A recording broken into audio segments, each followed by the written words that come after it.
قل يا عبادي الذين أسرفوا على أنفسهم لا تقنطوا من رحمة الله إن الله يغفر الذنوب جميعا إنه هو الغفور الرحيم বলুন, হে আমার বান্দাগণ, যারা নিজেদের উপর জুলুম করেছ, তোমরা আল্লাহর রহমত থেকে নিরাশ হইও না।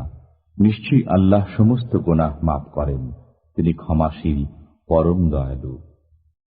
وأنيبوا إلى ربكم وأسلموا له من قبل أن يأتيكم العذاب ثم لا تنصرون তোমরা তোমাদের পালনকর্তার অভিমুখী হও এবং তাঁর আজ্ঞাবহ হও তোমাদের কাছে আযাব আসার পূর্বে, এরপর তোমরা সাহায্য প্রাপ্ত হবে না। واتبعوا أحسن ما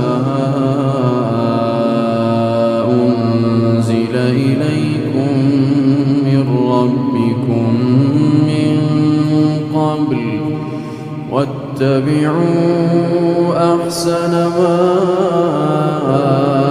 أنزل إليكم من ربكم من قبل أن يأتيكم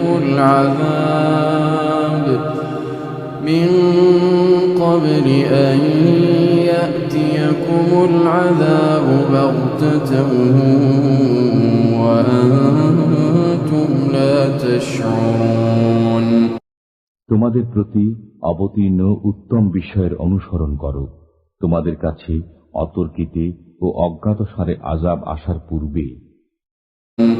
أن تقول نفس يا حسرة على ما فرطت في جنب الله وإن كنت لمن الساخرين যাতে কেউ না বলে, হায় হায়, আল্লাহ সকাশে আমি কর্তব্যে অবহেলা করেছি এবং আমি ঠাট্টা বিদ্রুপকারীদের অন্তর্ভুক্ত ছিলাম। أو تقول لو أن الله هداني لكنت من المتقين অথবা না বলে, আল্লাহ যদি আমাকে পথ প্রদর্শন করতেন তবে অবশ্যই আমি পরহেজগারদের একজন হতাম।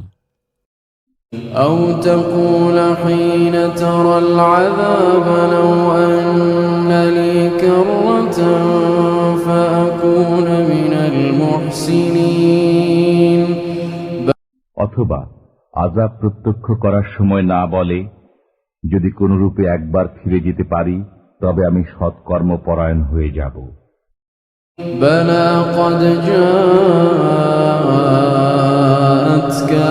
آياتي فكذبت بها واستكبرت وكنت من الكافرين হ্যাঁ, তোমার কাছে আমার নির্দেশ এসেছিল, অতঃপর তুমি তাকে মিথ্যা বলেছিলে, অহংকার করেছিলে এবং কাফিরদের অন্তর্ভুক্ত হয়ে গিয়েছিলে।